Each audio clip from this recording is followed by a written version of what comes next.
약한지 아시죠? 주님 손 얹어주세요.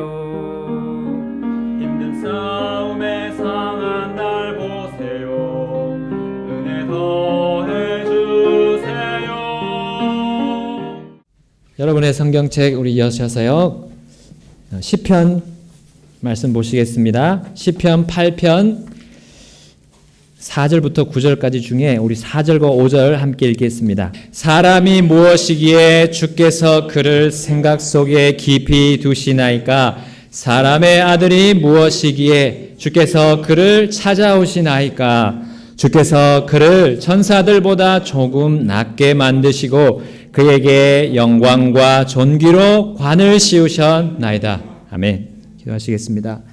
하나님 아버지, 저희에게 오늘 이 말씀으로 새 힘을 주시기를 기도합니다. 하나님, 저희들이 이 마지막 때를 살아가면서 정말 주님 말씀을 굳게 붙드는 것밖에 더 주님이 귀히 여기신 것이 없음을 잘 배우고 있습니다. 하나님, 이 시간을 통해서 주님이 주실 그 진리와 저희들이 이 세상을 승리하며 살아가는 방편들 가르쳐 주시고 저희들은 그 말씀을 저희 마음속에 깊이 새길 수 있도록 인도해 주옵소서. 주님께 모든 이 시간을 맡깁니다. 저희들의 생각을 주님께만 고정시키는 이 시간과 또 저희들의 모든 삶이 되도록 도와주옵소서. 예수님의 이름으로 기도드립니다. 아멘. 앉으시겠습니다. 사람이 무엇인가? 사람은 어떤 존재인가? 사람들은 사람이 무엇인지 나름대로 각자 이렇게 정의를 합니다. 어떤 사람은 흔들리는 갈대다. 사람은 흔들리는 갈대다. 어떤 사람은 생각하는 동물이다. 생각하는 동물. 또 어떤 사람은 괴물이다. 어떤 사람은 천사다. 사람이 자기의 그 생각대로 얘기합니다. 사람은 그냥 사람이다. 뭐 그렇게 얘기하기도 하고요. 우리 철학자나 뭐 과학자, 수학자, 심리학자, 작가들, 뭐 또 신학자들이 여러 가지 말을 합니다. 뭐 일반인들의 이르기까지 자기가 보고 느끼고 들은 그런 것들을 말하곤 합니다. 조금은 이제 공식적인 그런 사람에 대한 정의를 우리는 많이 들었습니다. 만물의 영장이다. 만물의 영장. 자, 우리 성령님 할 때 그 영자입니다. 우리 영혼몸 할 때 그 영자예요. 영장. 장은 길장자. 그러니까 영장이란 것은 으뜸이고 머리라는 그런 의미로 사용을 하고 있습니다. 이것은 오늘 본문에 나오는 우리 사람에 대한 하나님께서 말씀해 주시는 그 정의와 굉장히 유사합니다. 영장이란 그 말. 자, 다윗은 하늘들을 깊이 생각한 후에 이제 시선을 내려서 이제 사람들을 바라보았습니다. 사람을 보았어요. 그래서 오늘 본문 사람이 무엇이기에 하고 사람의 아들이 무엇이기에 하면서 하나님께, 창조주 하나님께 질문을 드리는 장면을 우리는 봅니다. 그리고 그는 하나님께서 사람에게 어떤 일을 하셨는지를 떠올렸습니다. 하나님께서 사람들에게 어떤 일을 하셨는가? 5절 우리 말씀 나오죠. 하나님께서는 사람을 천사들보다 조금 낮게 만드셨다. 그리고 그 사람에게 영광과 존귀로 관을 씌우셨다. 관. 자, 사람의 머리에 관을 씌웠다. 그 말은 뭡니까? 자, 이것은 지위를 받았음을 의미하죠. 지위. 바로 사람은 모든 동식물, 생물들 위에 있게 되었음을 의미합니다. 사람은 저기 열린 궁창까지의 창조물들을 관리하고 있어요. 그 책임을 맡았어요. 그리고 그것을 관리할 수 있는 권한과 능력을 하나님께로부터 받았습니다. 우리 시편 8편 6절부터 8절 말씀 우리 함께 읽어보겠습니다. 주께서 그로 하여금 주의 손으로 지으신 것들을 지배하게 하시고 모든 것을 그의 발 아래에 두셨사오니 참으로 모든 양과 소와 들의 짐승들이며 공중의 날짐승과 바다의 물고기와 바다의 행로들을 지나다니는 모든 것이니이다. 아멘. 그래서 사람은 하나님의 왕좌 앞에 그 천사들 있잖아요. 하나님을 뵙고 있는 하나님께 아련하는 그런 천사들보다는 낫다. 조금 낫다. 왜냐하면 우리는 사람의 이 몸을 가진 채로 하나님을 그렇게 천사들처럼 가서 뵐 수가 없어요. 셋째 하늘에 우리가 이 몸을 가지고 갈 수가 없죠. 그러나 사람은 하늘들 아래에서는 그 영장으로서 이 생물들을 지배하고 또 관리하는 권한을 받았던 겁니다. 지금 그것을 또 누리고 있어요, 사람들이. 그러면 사람은 이러한 자신의 존재를 깊이 생각하고 그리고 자신의 이 다스림을 받는 생물들에 대해서도 깊이 생각하다 보면 보이지 아니하시는 그 하나님을 인정할 수 있어요. 그분의 존재하심을 인정할 수 있다는 거예요. 그리고 자신이 그 다스림 받는 다스리게 된 그 생물들의 모습들 하나하나를 봐도 하나님 왜 그렇게 사람을 창조하시고 생물들을 창조하셨는가? 그 창조의 원리들과 질서들도 알 수 있는 거예요. 그래서 주님은 다윗과 바울을 통해서 여러 또 성경 기자들 통해서 성경에 그렇게 기록하셨습니다. 그 중에 바울이 기록한 로마서 1장 19절에서 20절에 이렇게 말씀되어 있어요. 이는 하나님을 알 만한 것이 그들 속에, 자 바로 사람들 속이죠.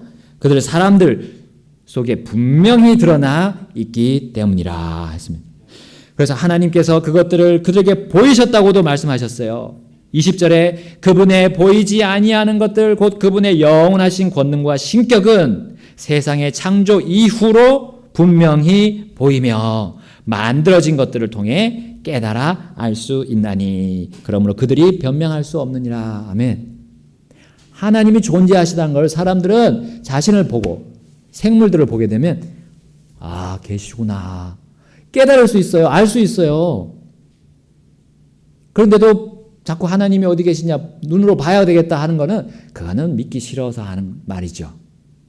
하나님께서 사람이 생물들의 영장이 될 수 있도록 하셨음을 우리는 이 아담의 모습을 통해서 잘 볼 수 있습니다. 아담에게 하나님이 어떻게 그 흙으로 몸을 빚으시고 그 코에다 생명의 숨을 후 불어넣으신 다음에 살아있는 혼이 된 그 아담에게 어떤 능력을 하나님이 주시는 것을 우리는 볼 수 있을까요? 창세기 2장 19절에 주 하나님께서 땅으로부터 들의 모든 짐승과 공중의 모든 날짐승을 지으시고 아담이 그것을 무엇이라 부르는지 보시려고 그것들을 그에게로 데려오시니 아담이 모든 살아있는 창조물을 무엇이라 부르든지 그것의 이름이 되었더라. 아멘.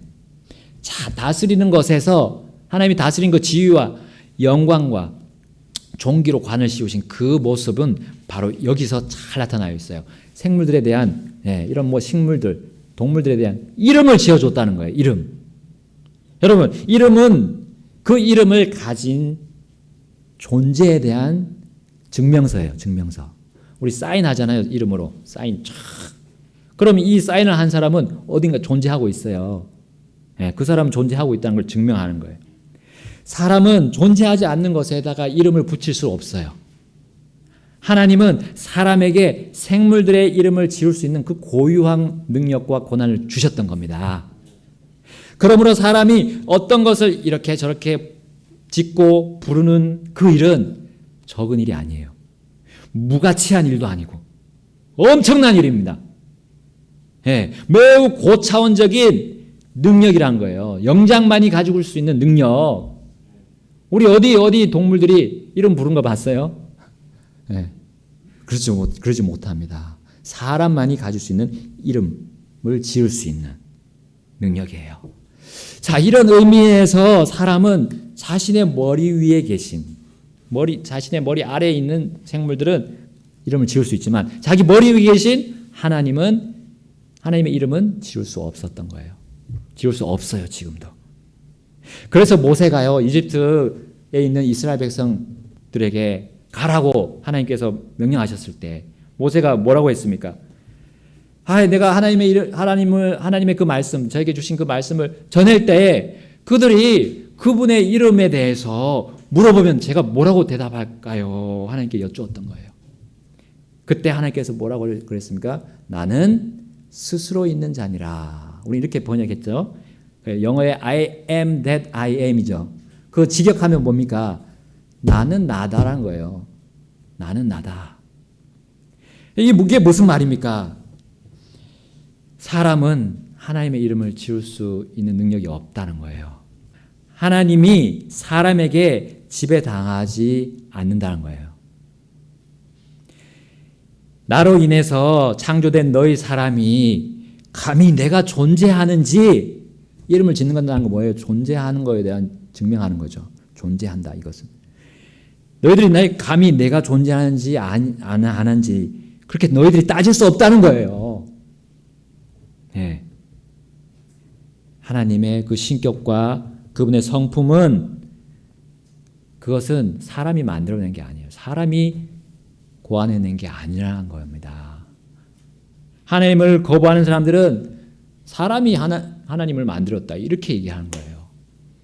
그건 완전히 하나님을 대적하는 말입니다. 만약에 하나님이 사람의 지배를 받고 사람이 하나님을 만들어냈다면 그 존재는 창조주나 절대자가 될 수가 없습니다.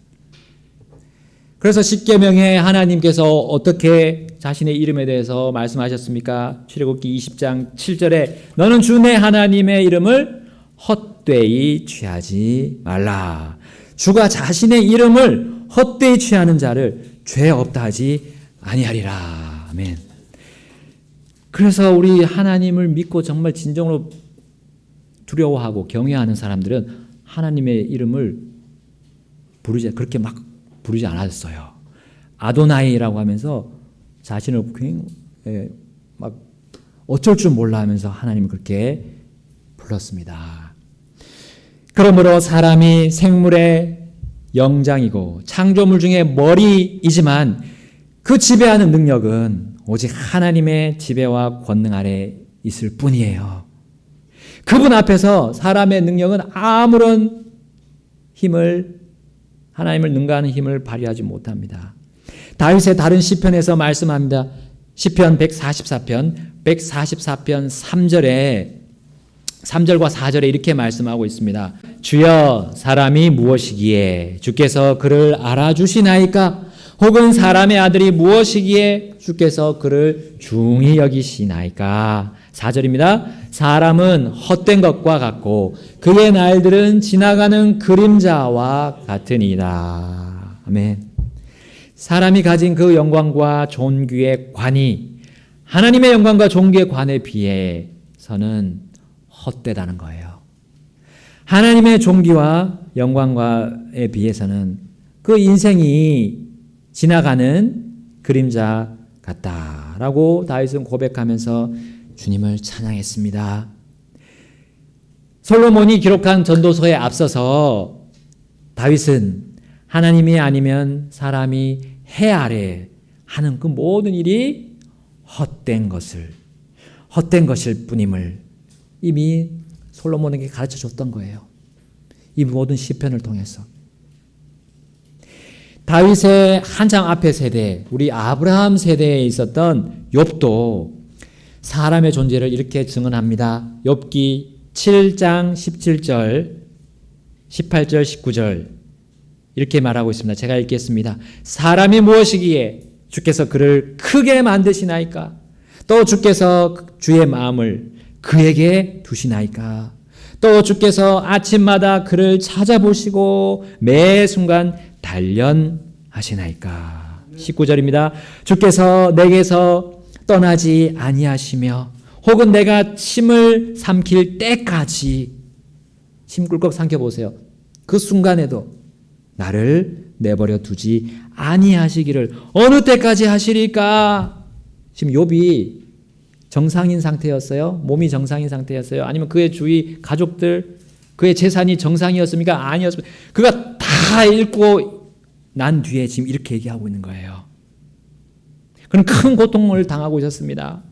그는 어쩌면 예수님 다음으로 사람으로서 가장 끔찍한 고통을 겪은 사람이었어요. 하루아침에 모든 재산 다 잃었습니다. 모든 자녀들도 그리고 아내도 그를 떠났어요. 심지어 건강마저 잃었습니다. 그러나 그는 하나님을 알기에 자살할 수는 없었어요. 욥은 주님께 차라리 자신을 데려가시라고, 저를 죽여달라고 그렇게 하나님 앞에 그 악한 현실을 토로했습니다. 그러면서 그 와중에 이제 자신이 얼마나 미약한 존재인지를 알았습니다.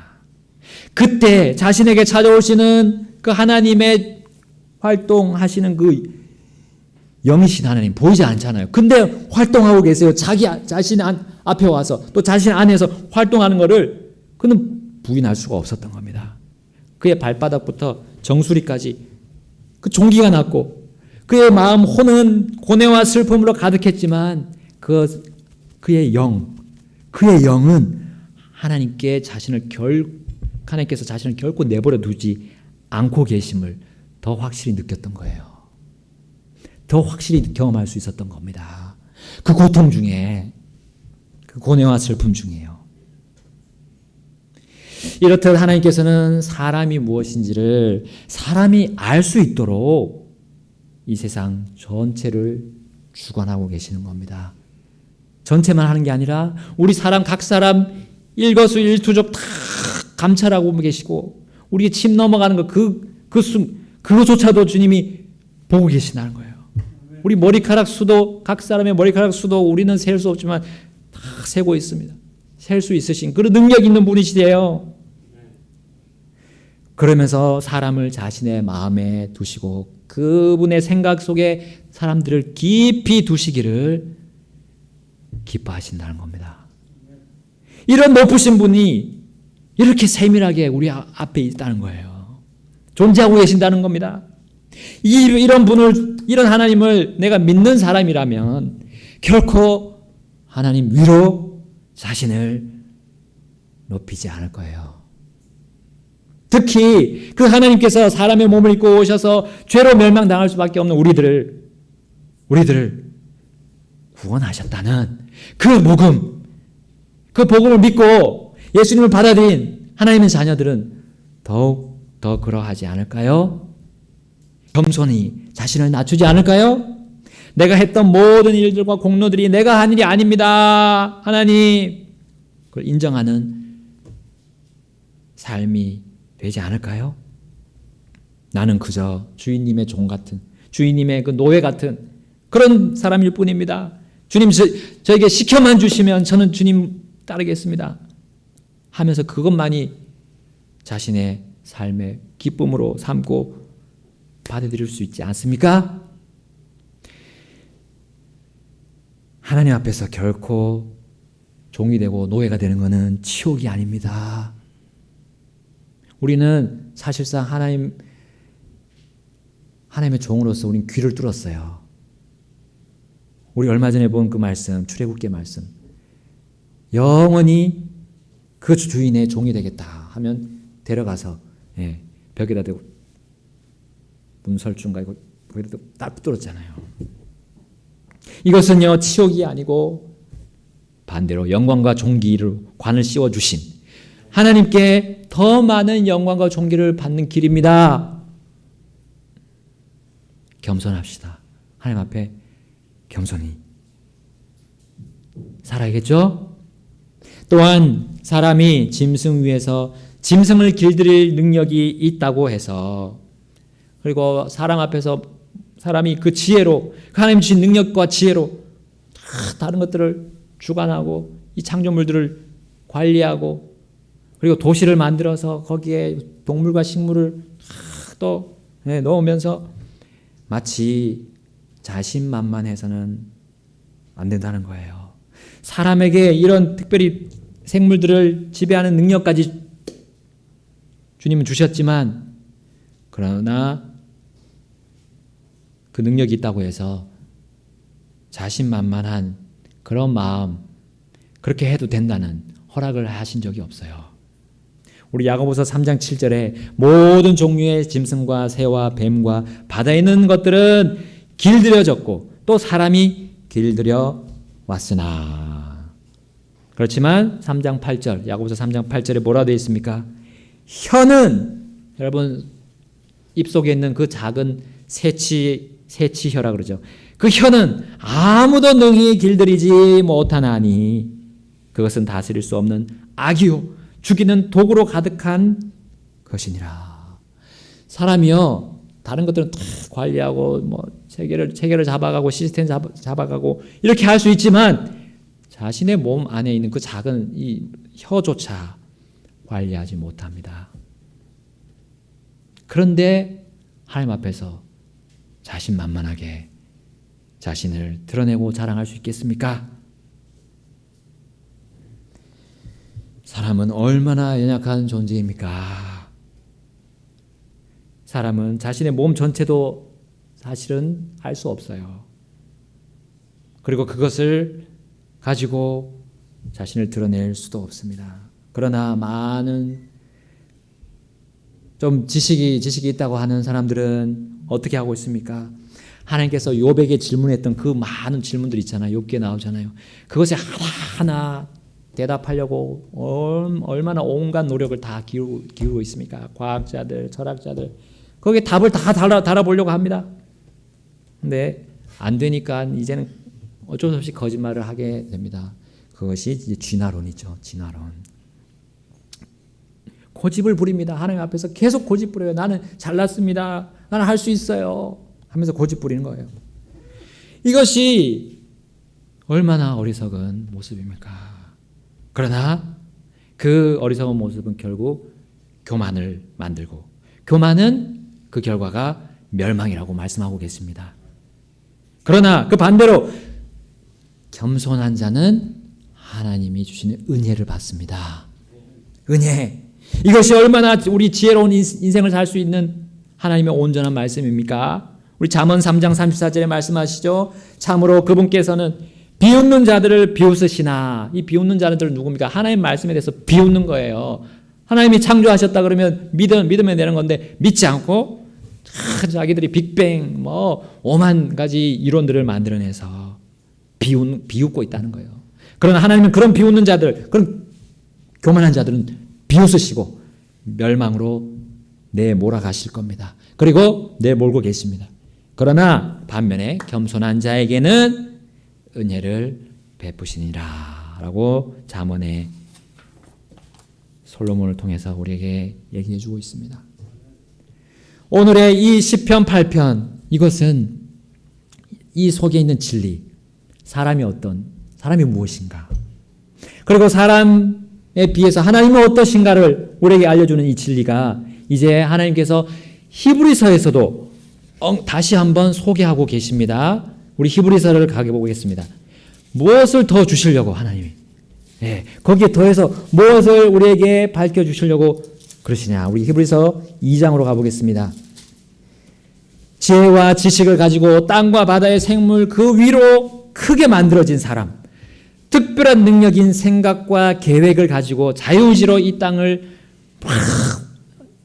활보하고 있는 이 사람 그 높고 큼에 비해서 창조주 앞에 얼마나 미약하다는 거, 이 진리를 가지고 무엇을 덧붙여서 하나님은 가르쳐주고 싶으신가. 우리 2장 6절 7절 8절 읽겠습니다. 시작. 그러나 한 사람이 어떤 곳에서 증언하여 이르되 사람이 무엇이기에 주께서 그를 깊이 생각하시나이까. 사람의 아들이 무엇이기에 주께서 그를 찾아오시나이까. 주께서 그를 천사들보다 조금 낮게 만드시고 그에게 영광과 존귀로 관을 씌우시며 그를 주의 손으로 지으신 것들 위에 세우시고 모든 것을 그의 발 아래 두어 복종하게 하셨나이다 하였으니 그분께서 모든 것을 그의 아래 두어 복종하게 하셨은즉 그의 아래 두지 아니하신 것이 하나도 없도다. 그러나 지금 우리는 아직 모든 것이 그의 아래 놓인 것을 보지 못하고. 아멘. 모든 것을 그 아래 두어 복종하게 하셨다는데 또 뒤에 그러나 지금 우리는 아직 모든 것이 그의 아래 놓인 것을 보지 못한다 했습니다. 자, 위 구절들을 통해서 사람은 사람 안에서 결코 자신의 존재 가치를 찾을 수 없음을 하나님은 알려주고 계세요. 사람들 안에서 높아지고 높여져 봤자 사람들 밖을 벗어나지 못함에 대해 가르쳐 주는 거예요. 여러분, 황제들, 왕들, 정복자들, 그 수많은 유명한 사람들, 과거부터 지금까지 대통령들, 성인이라고 불리는 사람들, 유명인들, 운동선수들, 부자들, 자, 그들 모든 사람들이 모든 것 위로 자기를 높이지는 못했습니다. 올라가도 그들은 사람일 뿐이에요. 모든 것이 자기 아래 놓인 것을 보지 못했습니다. 왜냐하면 최고의 자리에 올라갔던 사람들이 하는 말이 뭡니까? 허전하다는 거예요. 허망한 걸 느끼는 거예요. 최고가 되면 세상이 다 자기 것이 될 줄 알았는데 그 마음 한켠에 그 양심이 뭐라고 말하고 있습니까? 야, 아무것도 아니잖아. 이랬다는 거예요. 아무것도 아니야. 네. 왜냐하면 그냥 사람일 뿐이니까요. 사람은 사람일 뿐이라는 거. 그렇다면 이제 지금까지 하나님이 가르쳐주신 이 사람이 무엇임에 대해서 알고 믿고 받아들인 사람, 그 사람이라면 이제 그 다음 구절에 나오는 진리를 우리는 보아야 합니다. 9절 보겠습니다. 히브리서 2장 9절 시작. 다만 우리는 예수님을 보노라. 그분께서 죽음의 고난을 당하시려고 천사들보다 조금 낮게 되셨다가 영광과 존귀로 관을 쓰신 것은 하나님의 은혜로 말미암아 모든 사람을 위하여 죽음을 맛보려 하심이라. 아멘. 8편 4절에 바로 인자라고 불리는 우리 예수님입니다. 주 예수 그리스도. 그분을과 연결하기 위해서 지금까지 사람이 무엇이에 하고 우리가 질문하는 모습을 다윗을 통해서 봤어요. 그리고 우리 스스로도 사람이 정말 아무것도 아니구나. 그런데 그렇게 해서 결론은 뭡니까? 사람의 아들을 보라는 거예요. 예수 그리스도, 주 예수 그리스도를 보라는 겁니다. 왜냐하면 우리는 사람 이상으로 더 높여질 수 없어요.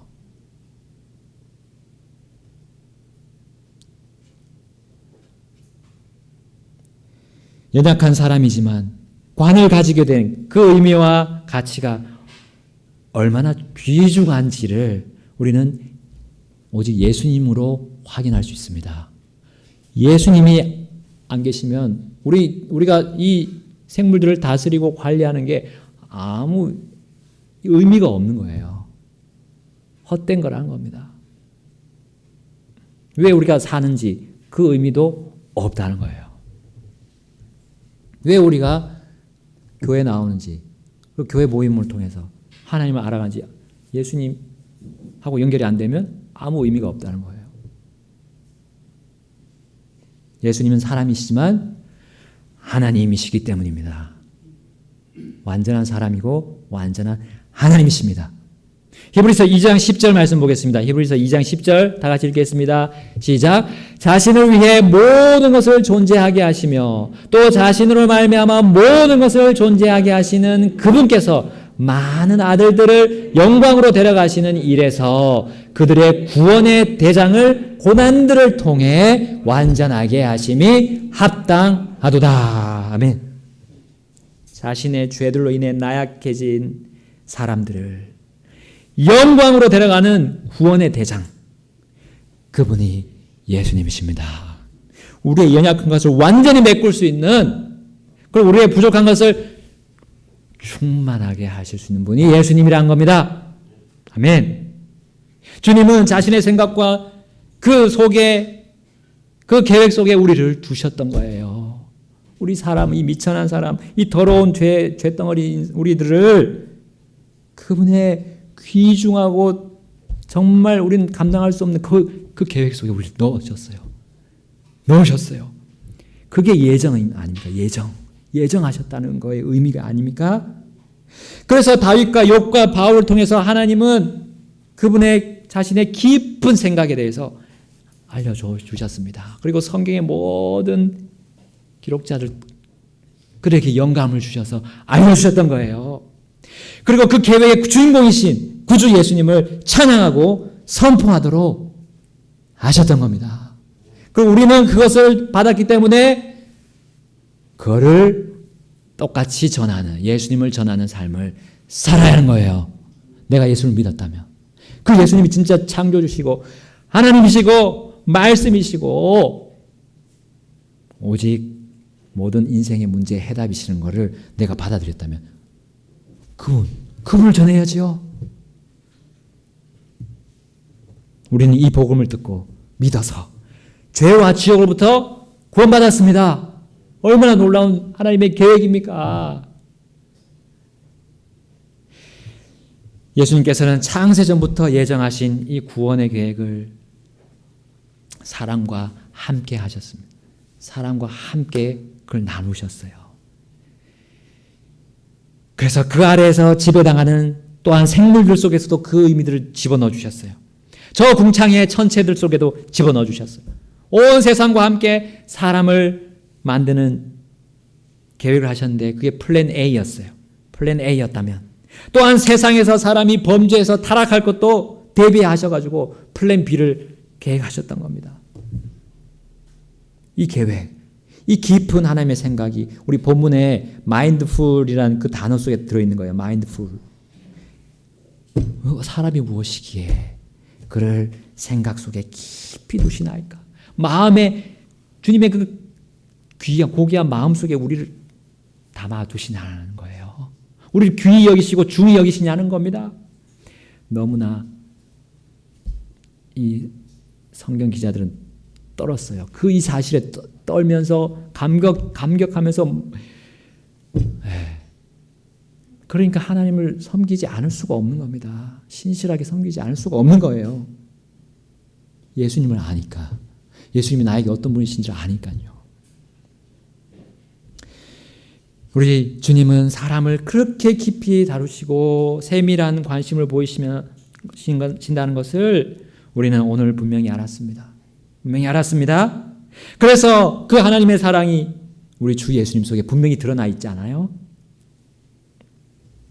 히브리서 2장 11절부터 18절 바로 그 하나님의 사랑 예수님을 통해서 우리에게 뭘 주고 계시는지 자세하게 나와 있습니다. 11절 거룩히 구별하시는 분과 거룩히 구별된 자들이 다 하나에서 났으니 이런 까닭에 그분께서 그들을 그러니까 예수님을 믿은 모든 자들을 형제라 부르기를 부끄러워하지 아니하셨다 했어요. 우리 주인 이 더러운 사람들을 형제라 부르시면서 안아주셨다는 겁니다. 12절 이르시되 내가 주의 이름을 내 형제들에게 밝히 보이고 교회의 한가운데서 노래로 주를 찬양하리다. 우리 교회 안에서 그분이 함께 그 한가운데 계시잖아요. 우리 예수님의 한가운데 예수님의 이름으로 모인 우리들 가운데 계셔서 하나님을 찬양한다는 겁니다. 같이 찬양하고 있는 거예요, 지금. 또 13절 또 다시 내가 그분을 신뢰하리라 하시고 또 다시 나와 하나님께서 내게 주신 자녀들을 보라 하시느니라. 이 우리가 드러낼 것도 없는 이 미약한 존재를 하나님 자랑하시는 거예요. 봐라. 얼마나 아름답고 고귀하냐. 얘네들 좀 봐라. 이 교회를 봐라. 14절입니다. 그런즉 자녀들은 살과 피에 참여한 자들이므로 우리 예수님의 살과 피죠. 거기에 죽으심과 그분이 흘리신 보혈에 같이 참여한 자들이므로 그분도 마찬가지로 같은 것의 일부를 취하셨으니 같은 것의 일부 우리 몸이죠. 우리 사람의 몸 취하셨으니 이것은 그분께서 죽음을 통해 죽음의 권능을 가진 자 곧 마귀를 멸하셨다 했습니다. 우리가 사람은 죽음 앞에서 그 누구도 똑바로 설 수가 없잖아요.